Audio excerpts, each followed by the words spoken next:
Let's talk about social media for business now. We're joined from the Sunshine Coast by Dr. Karen Sutherland, the University of the Sunshine Coast. How are you doing? Very well. How are you doing?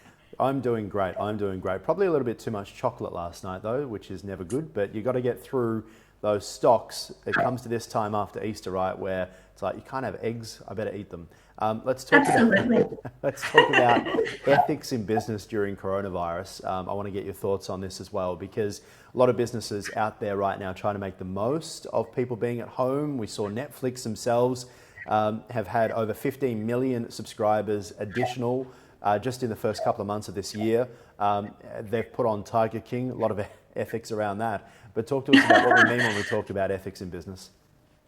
Yeah, well, look, in marketing and PR, there's this concept that's called greenwashing. So this is where businesses sort of inflate or sort of, exaggerate their green or environmental initiatives really to hide the fact what they're really doing, but it's all a big PR exercise.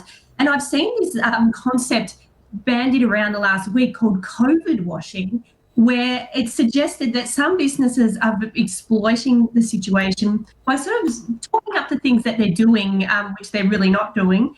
They're like hiking up prices on particular goods because their customers need them right now.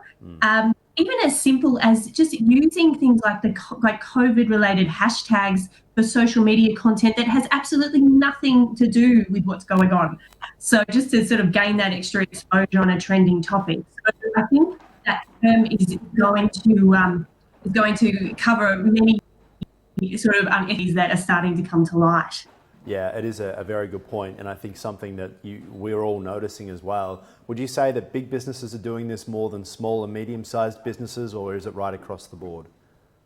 Well, look, and I have to say, I've only seen it a few times, so it's not prevalent, but that I know yet. But there are some businesses doing it, and it's quite obvious when they are doing it. But I'm noticing I think it's coming out of desperation. So I think it's sometimes more of some of the smaller businesses I've noticed, and because they're trying to keep afloat. But remember, there's a very fine line between helping people in this situation and exploiting them as well. And it's really important that you stay on the right side of the line.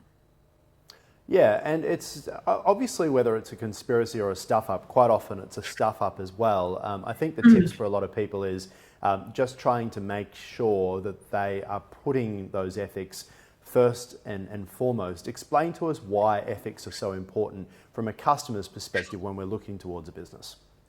Well, the most important thing that really all businesses hinge on is trust. So you want your customers to trust your products and your operations and your business. And by behaving unethically, you can damage that trust it can happen in one social media post or just in one transaction. If your customers believe you're untrustworthy or you're exploiting a situation for your own gain, you will lose them forever. And even last week, we talked about the Edelman Trust Barometer report that's come out, a special edition for COVID-19.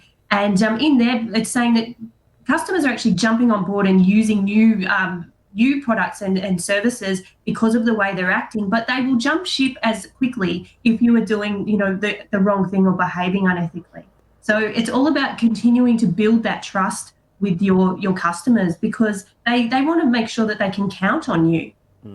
And I think we're all getting to that point where we're all just getting a little bit tired of coronavirus, talking about it, hearing about it. If one more person tells me we're all in this together, let me put it this way, they won't be in it together with us. And that's kind of the view. At what stage do you think businesses should be kind of looking at their social media and saying, time to transition back to what we usually do, as opposed to constantly and sometimes patronisingly telling us that they're there for us? Well, I think people at the moment, they want to be entertained. And so you don't even mention it to entertain people and to help them. You don't even have to mention the virus. You can just talk about something they might need right now and help them with that. Yes, 100%. All right. On that note, we'll leave it there so we don't talk about it anymore. No. Karen, we'll talk to you again soon. Thanks so much for your time. Thank you. Bye.